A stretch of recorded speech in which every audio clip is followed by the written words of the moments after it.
Welcome to the How to Be Awesome at Your Job podcast, the show where brilliant professionals share how to sharpen the universal skills required to flourish at work. Enjoy more career fun, wins, meaning, and money with your host, Pete Makaitis. Hello, and thanks for joining us here for episode 556 with Korn Ferry's Gary Burnison. I hope you are still doing well. If you're working from home, you are working from home with gusto and finding some groove, some rhythm, some flows, some energy to stay productive and healthy and optimistic in this challenging time. And I think Gary's got some pro tips associated with learning, a great thing to be doing during this window. So you'll learn 1, the 3 mindsets to accelerate your career growth. 2, the overlooked elements that determine career fit. And 3, why most meetings are meaningless. You can check out the show notes, the transcript, the links to items we've referenced inside your podcast app players, show notes or show description or episode notes or episode description, whatever they call it. And if you can't see those clearly, because every app is different, drop on by awesomeatyourjob.com/app556. Now here's Gary's story. Gary Burnison is the CEO and a member of the board of directors for Korn Ferry, a global organization consulting firm. He's also an author, having written several books on career management, and his latest is Advance, the ultimate how-to guide for your career. It's an insider's look on everything professionals need to take control and get ahead in their careers. Gary is also a regular contributor to Forbes, CNBC, Bloomberg, Fox Business, and other major international news outlets. Mr. Burnison earned a bachelor's degree in business administration from the University of Southern California and holds an honorary Doctor of Laws degree from Pepperdine University. Big thanks to Gary for sharing his wisdom with us, and big thanks to our sponsors. Check them out. One sponsor to check out is Harvard Business Review. This brilliant magazine, published at hbr.org, is the leading destination for smart management thinking. Fun fact, HBR has been mentioned in 108 episodes of the show. That's because HBR has great stuff that comes up often. They've got explainer videos, podcasts, real-world case studies, and much more. I think of HBR each night that I put on my special orange glasses. Their article, Will Blue Light Glasses Improve Your Sleep?, revealed that those who wore them reported better sleep and a 7% improvement in work performance as compared to those who wore the sham glasses. So I cite HBR anytime anyone tells me that I look silly wearing them. Now, much of HBR's content is available for free when you sign up at their site. Subscriptions that get you unlimited content cost $10 a month. If you visit hbr.org/subscriptions and enter the promo code AWESOME, you can save 10% off of that subscription. Again, to save 10% off of your HBR subscription, go to www.hbr.org/subscriptions and enter the promo code AWESOME.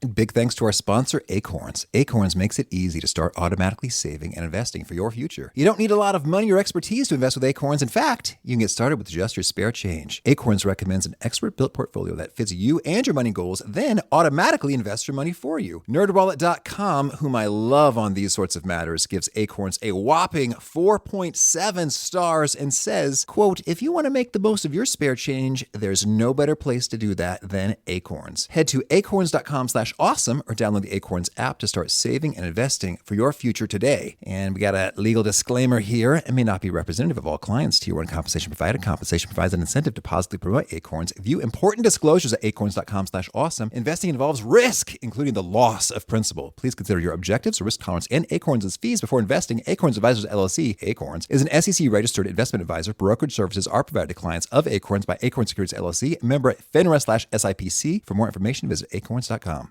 Now, here's Gary. Gary, welcome back to the How to Be Awesome at Your Job podcast. Hey, great to be with you. Well, I'm so excited to dig into your wisdom once again. It's funny, I believe it was episode 273 you were with us, which is almost exactly half of the podcast's lifetime ago. Not that you're counting, huh? Not roughly. In the ballpark.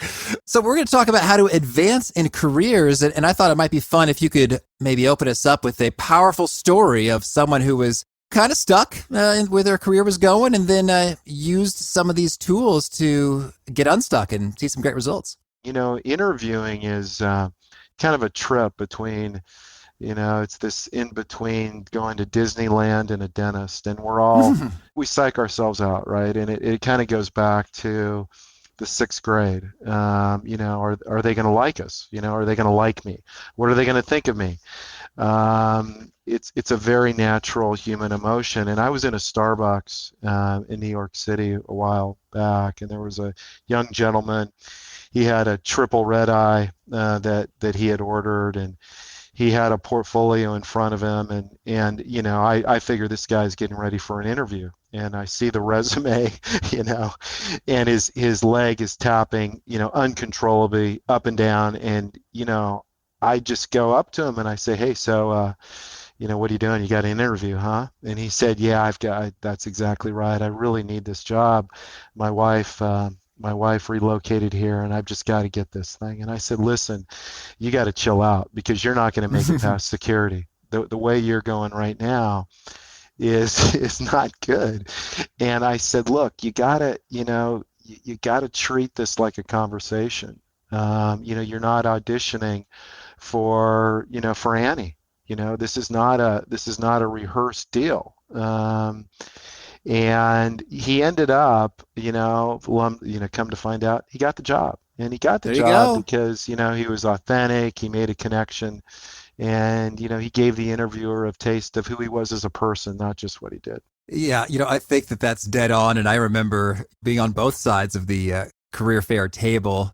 And whenever I heard someone, just say, hello, I'm looking to combine my interests in accounting and finance in a challenging role that is like, no human talks that way. It's not that that's a deal breaker, but it's sort of like, oh, you're not making a great first impression right now. And, we'll keep talking and we'll see where we go. But I'm not enthusiastic about the rest of this conversation from the first 20 seconds. Well, no, because, people, they make up things. They say things that they think you want to hear. Resumes. God, if I see another resume where number one, you shouldn't have an objective. I think that's really bad on a resume, but a lot of people do. And how many times have you seen, I want to be part of a collaborative team, in an entrepreneurial environment where I can make a real big impact. Oh, really? Like you and, a billion other people in the world. It's not authentic. Mm-hmm.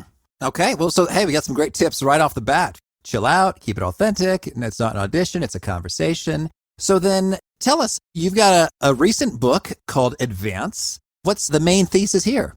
It's really to take control of your career like you would do with your health. And really kind of three basic ideas. Number one is, it starts with you, but it's not about you. And, if you want to earn more, you got to learn more. So, the reality is you have to first be introspective about what your strengths are, where your blind spots are, what your purpose is, what makes you happy. Because if you're happy, you're probably motivated. And if you're motivated, you're going to outperform. Oh, you said that last time. I've quoted you on a slide, Gary.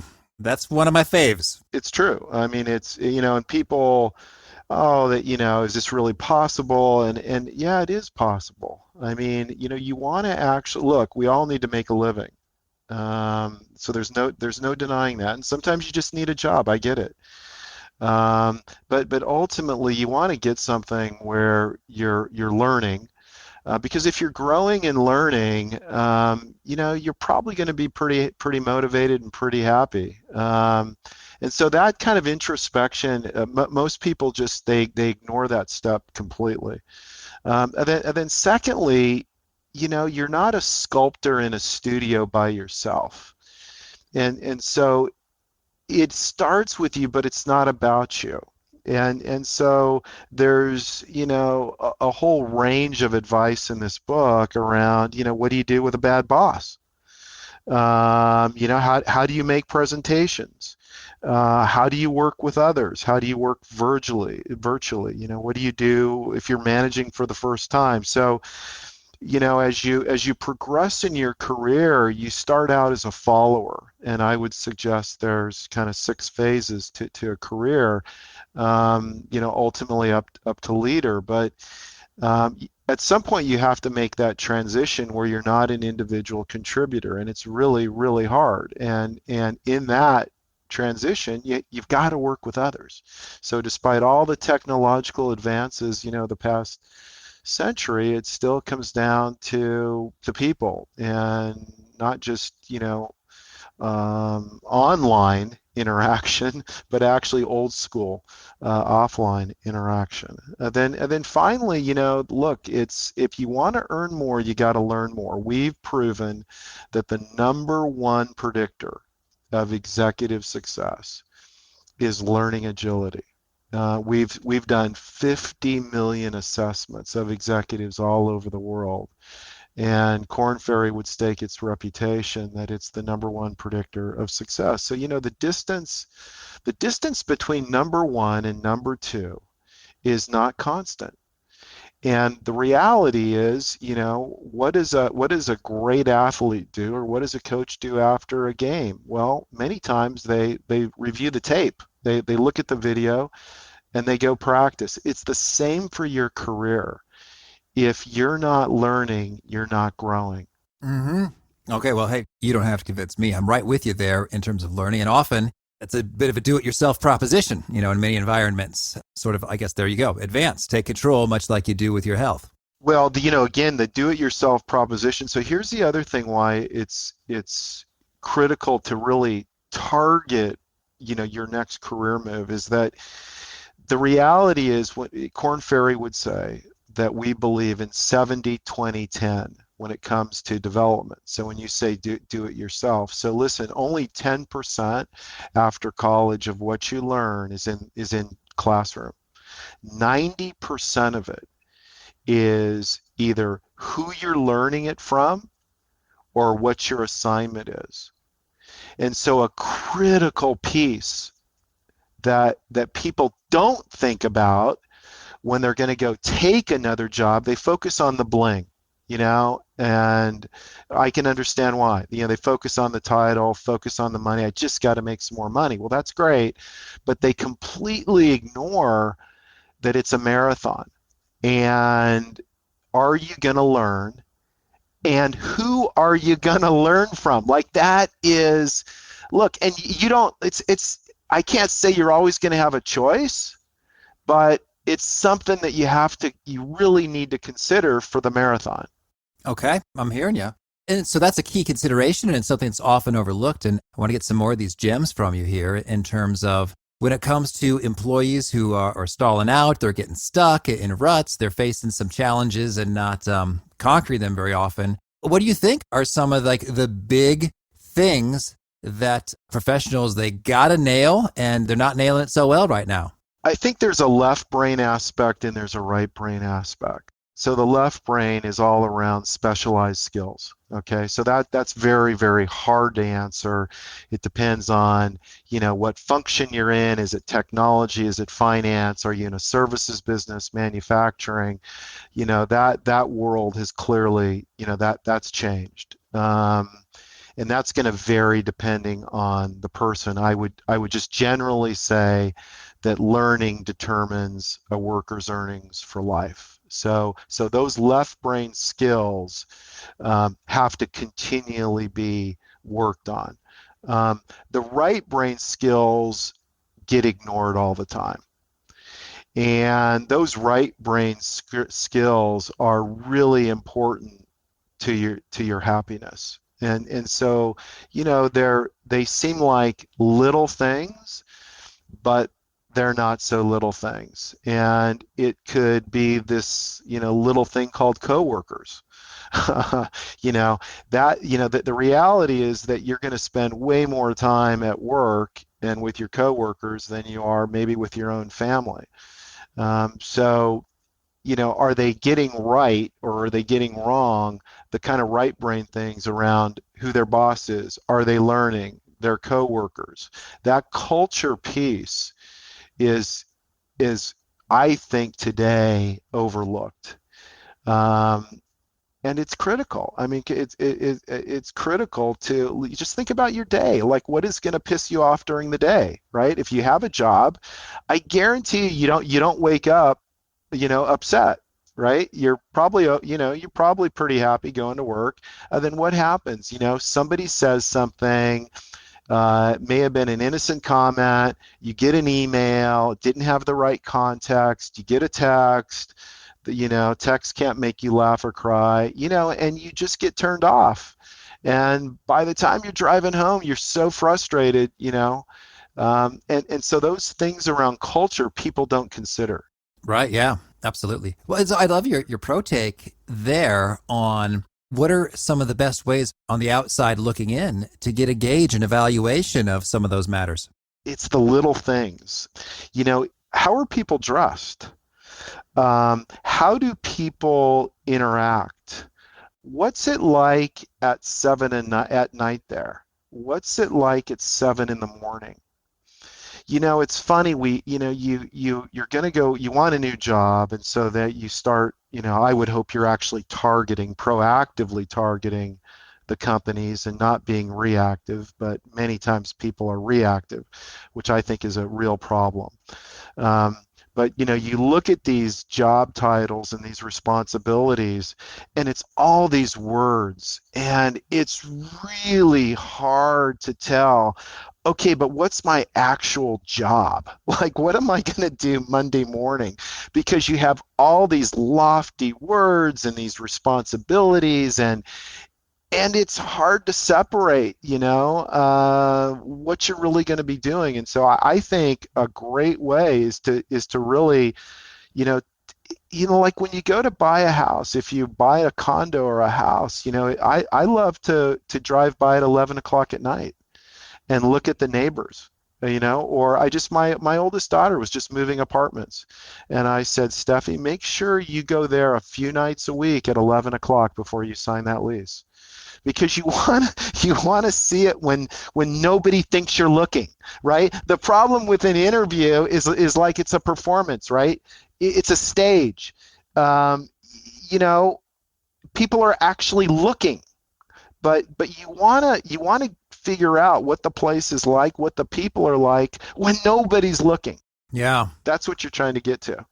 Mm-hmm. But that is a nice, clear distinction right there. In terms of, is it on display, on show, or is it the real deal? And it's the 11 p.m. analogy that's sparking all kinds of things. So then what are some of the best ways that we can get that view in terms of we're looking and they don't know we're looking?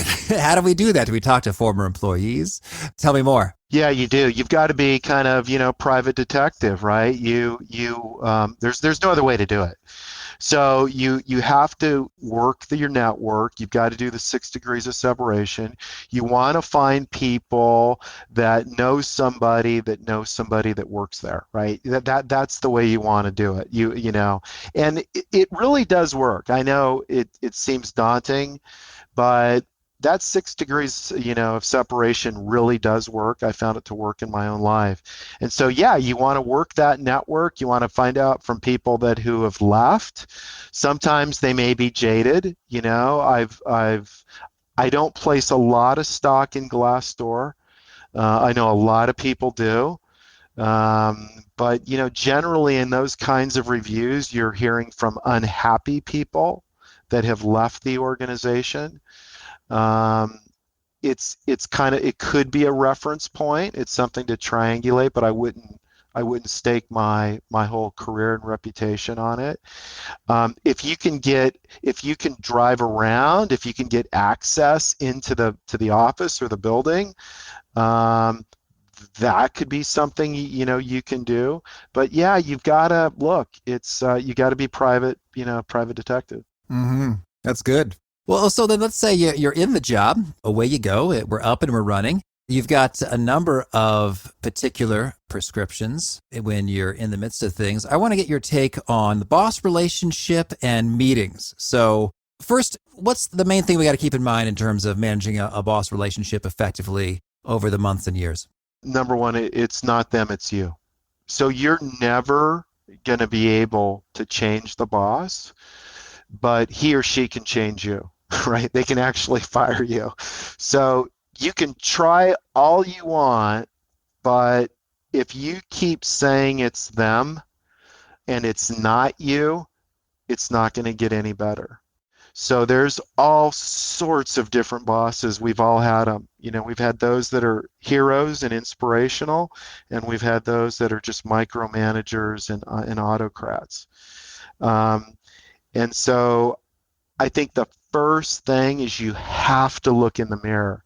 And I know that's really hard, and because you're going to say, it's not me, it's them. but look in the mirror first and just recognize that you're probably not going to be able to change that person. So then you have to take accountability for performance. And the way to do that then is, the days of once a year reviews, those are gone. Today people are career nomads. So what you need to do is take the initiative and set goals. You really do, because you're not going to, you can't politic your way to the top. At the end of the day, it's performance. Performance does matter. Not that there's no politics, because there's obviously politics, but performance trumps politics. And so what I would encourage people to do is to take ownership for their own goals, and make sure you are continually talking with your boss about what has to get done. What do I need to do to contribute? What are the tangible goals towards that contribution? How do we measure success? And how can I help the team win? Because at the end of the day, the reality is the boss, doesn't think about you as much as you think about yourself, right? Mm-hmm. So you may think a lot about your salary, but the boss isn't going to be thinking about your salary. It's not that he or she doesn't care. It's just that's not where their mind is going to go. I mean, we have almost 10,000 employees. I think a CEO has to care about their employees, their customers, and their shareholders. But am I thinking every second about somebody's salary? I'm not. It's not practical. So, start with it's you, and take ownership for performance, and get in a regular dialogue with your boss around performance. Yeah, I think that's so dead on. And a good reminder, it's true, I manage and pay people. And I think about the compensation pretty rarely. Maybe it's like, they're doing a great job, and it's approaching the end of the year. I want to make sure they don't leave me. So that's about the extent to which I stop and revisit that question, is like, oh, hey, yeah, they're doing great. I want to make sure they don't leave.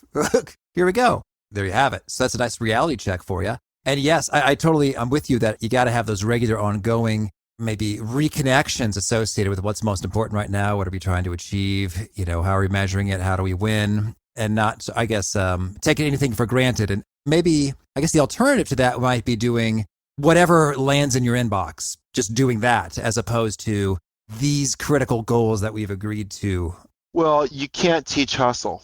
And, I will take hustle over pedigree any day. And so what you're alluding to is people that have hustle. And so I would have a bias that I would much rather hire somebody who did not have the pedigree, didn't have the family name, didn't go to an Ivy League school, but is hungry. You just can't teach hunger. And I love that. And I think what you're saying is get it done. Like, just do it. Take initiative. Yeah, absolutely. That's actually better than the whole performance goal thing. That's absolutely the way to do it. But then you've got to make sure that you are getting recognized for that, right? And you're not just doing somebody else's work. Mm-hmm. Understood. I also want to get your take on, you got a chapter called Let's Have a Meeting, Why They're All Meaningless. So a bold stance. Tell us about this. Oh, it's a joke, I mean, whenever, so many times today, it's, the strategic response to any question is, let's have a meeting. Let's get together and talk about it. It seems like it's the response to every problem. And I think there's a number of problems with meetings. Number one is that people are, they're on stage. And so their performances, many times, and they're not real. They're not authentic. And it's amazing how the dynamic changes when you have two people versus 4 people versus 6 people versus 10 people, and also how the dynamic changes whether there's a boss there or not. And so ultimately, you defer to the most senior person in that meeting. And are you really going to say what's on your mind? Are you really going to say the truth? And so I just find them to be a little bit make believe, you know. And we all remember, in college we had these group projects, and some of my kids are in college today, and everybody dreads those, right? Those kind of peer-to-peer, group projects, and who's going to take initiative, and who's going to speak out, and who's going to hide behind somebody else's work. I just think that people today, it's not a stage, and for me, there's different kinds of meetings. Is it an informational meeting? Is it decision taking? Is it discovery? Is it brainstorming? Like, what is the purpose? What are you trying to get out of this thing? And the other thing I'm a big believer in is if you, whatever time you give somebody, they're going to take up that time. And so when it comes to a meeting, I would get, I've got the 45-minute rule. You just, anything after that, unless you're brainstorming, unless you're doing blue sky thinking, it's not productive at all. It's a fun coincidence that our appointment is exactly 45 minutes today. Look, I believe in collective genius, and I think that people are smarter together than apart. I'm a huge believer. So the meeting can be absolutely incredible if the right stage is set. And so what I mean by that is people are free to speak their mind. What I found, being a CEO now for a long time, is that generally people don't have freedom of speech unless they have, economic security.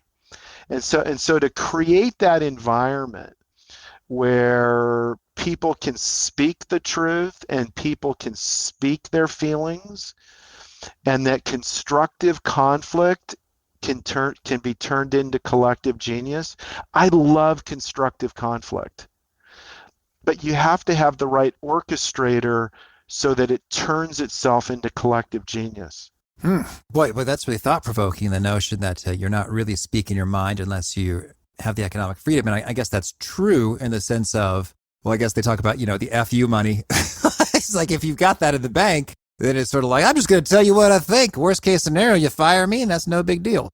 So I can hear that resonates.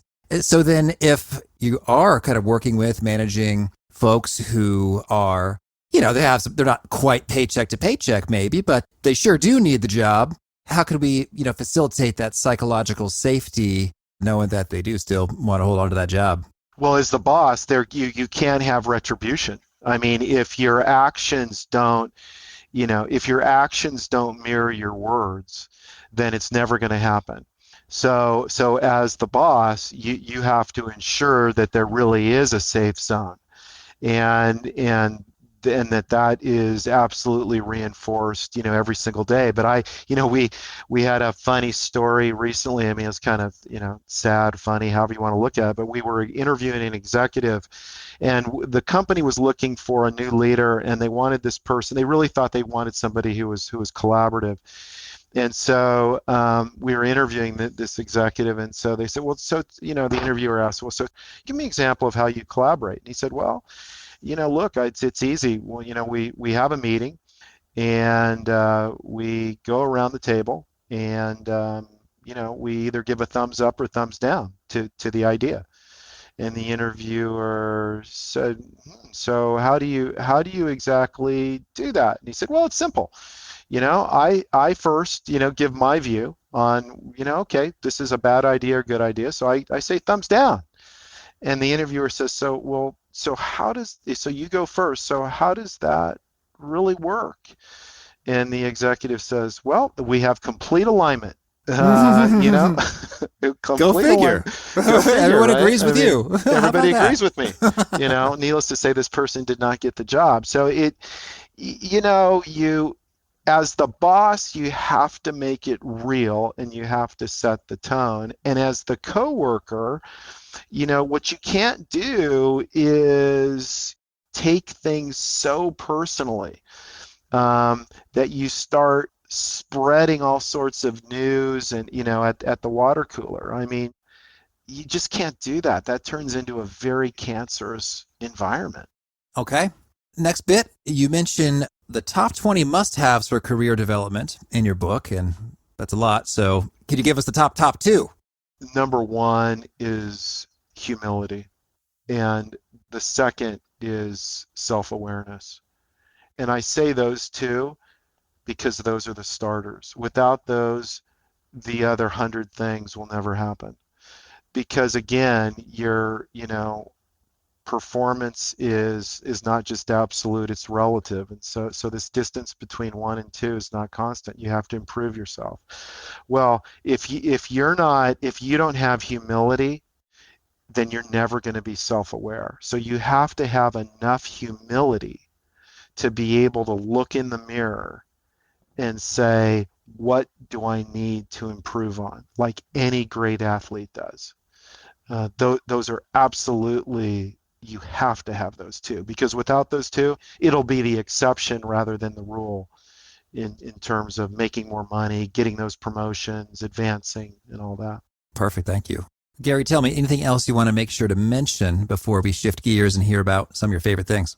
I think that, if I've just been shocked, whether you're in the boardroom or you're starting out out of college or starting out in your career, that you don't treat your career like your health. And what I mean by that is, if I told somebody, listen, you're going to have a heart attack in 9 months, I guarantee you this afternoon, you would change things. You would start juicing it, you'd start eating oats, you'd start walking, you'd start running, you would do all sorts of things. You'd go to different kinds of doctors, like you would hop all over that. Well, when it comes to your career, I think people are just complacent and they're clueless, and they have this view that they're going to be plucked out of the sea, that somebody's going to come to them with this great opportunity. That is not going to happen. And today we're in a world of career nomads where, I believe people coming out of college, Korn Ferry would suggest you're going to work for 25 or 30 different employers. And so, people are staying for 2.5, 3 years, and they're moving on. They're parlaying. They're taking skills and they're parlaying. They're parlaying for more responsibility. They're parlaying for more money. They're parlaying to learn more. And so I think you've got to treat your career like you would your health. And I really do believe I would look at it and say, hey, I think I'm going to get fired in 9 months. Like, I think the company's going to get acquired. What would I do differently today? And what you would do differently is not just sitting at your computer pretending you were Hemingway with your resume and trying to find the right verb. That is the wrong thing to do. What you would do is you would think about where you want to go, and you would start to network, and you would target those places where you think you could really make a difference. That's what you would actually do. It's bothered me that this just-in-time networking, like something bad happens, your company gets acquired, your boss leaves, all of this stuff happens, and people aren't prepared. And so you've got to treat your career like your health, and be proactive, and don't just wait for the heart attack to update your resume. Actually do something before. All right. Thank you. Well, now can you give us a favorite quote, something you find inspiring? What's always on my mind is you've got to believe to achieve. And I think that I've just found that, and I don't know if that's something that I came up with or I read, but that's on my mind all the time.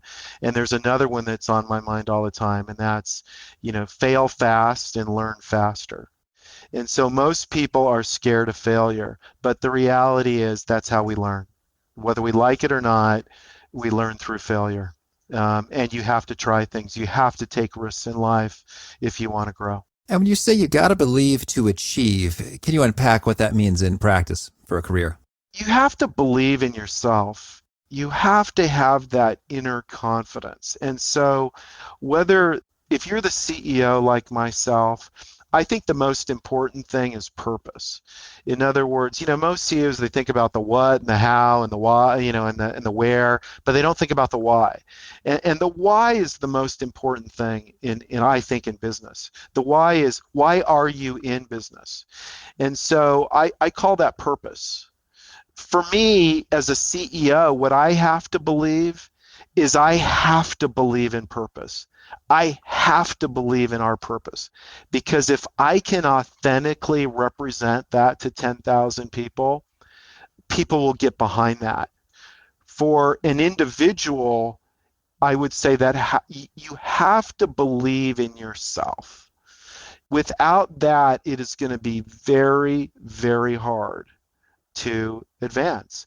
And that's why it's so important that when you think about the next job in the career, who's your mentor going to be? Because yes, you can believe in yourself, and I tell you, it's a lot easier to believe in yourself if others believe in you. Mm-hmm. Both have to happen. All right, thank you. And how about a favorite study or experiment or bit of research? Well, it's a book that I think it's 20 years old. But Who Moved My Cheese? And it's has a strange title. It's actually a very motivational book, and it's a very simple book. And the concept, which is so appropriate for today, is around change. And so this view of trying to make tomorrow different than today, of have this insatiable curiosity for learning and for change, and not accepting the status quo, and not falling into the den of complacency, is what that book and what that's all about. And I think that is so important, more important today than ever. Mm-hmm. And how about a favorite tool, something you use to be awesome at your job? I spend probably an hour and a half in the morning and an hour and a half at night with nobody around reading. And so all of the apps that I would have are all around news. And I found that it's kind of a reflective time, and it's a time to kind of be in the world and to understand what's happening around you and to make your world bigger. And so I do that religiously every single day. Mm-hmm. And is there a particular nugget you share that really seems to connect and resonate with folks? They quote it back to you a lot. Make people feel better after than before. And so I will get that. People will say that jokingly. They'll say it seriously to me. I think you should set that as a goal. And any human being, but particularly in the workplace, and particularly if you're a manager, and for sure if you're a boss, that with every interaction of an employee, do they feel better after than before? Oh, thank you. And if folks want to learn more or get in touch, where would you point them? Well, I'd take a look at the new book. It's just simply called Advance, and you could get it on Amazon. And we actually have a new business, Korn Ferry Advance, that is all around trying to change people's lives. I mean, trying to help them in their careers. We've got interviewing tools, we've got resume tools. It's really the whole thing, trying to change people's lives and their professional careers for the better. Mm-hmm. And do you have a final challenge or call to action for folks looking to be awesome at their jobs? Boy, you want to wake up without the alarm clock. And if you're not waking up without the alarm clock, you need to make a change. But that change needs to be well thought out. All right. Gary, this has been a treat once again. I wish you and Korn Ferry all the luck and success in your adventures. Great hearing your voice again, and thank you very much for your time. I really appreciate Gary's take on starting with it's you and taking ownership for your performance. And I think that could be easy to maybe want to hide out if you're working from home right now, because that's tempting and a possibility. But the more you do, step up, take responsibility, take ownership, and have the humility to see what's going on and how you can improve, and the courage to take on some bigger responsibilities, great things happen in careers. Again, the show notes, the transcript, the links to items we've referenced are at awesomeatyourjob.com/ep556. If you haven't already, I hope you'll push subscribe. You'll catch our next guest. It's Mark McLaughlin. He's a surgeon with some pro tips on how to outthink fear, which comes in handy right about now. Hope to catch you there. And peace. Thanks for listening. To get the most out of the show, we recommend 2 key things. First, check out the extra resources at awesomeatyourjob.com. You can find this episode's transcript and links, as well as the perfect episode for your situation. You can search the full-text transcripts of hundreds of episodes or explore episodes tagged by topic and competency covered. Second, subscribe to the podcast and get future episodes automatically. You can subscribe by telling Siri and several other smartphones and speakers, subscribe to the How to Be Awesome at Your Job podcast, or by tapping subscribe in your podcast player of choice. If you'd like some extra help figuring out podcasts and how subscriptions work, visit awesomeatyourjob.com/subscribe for guidance. Hope to catch you on the next episode of How to Be Awesome at Your Job.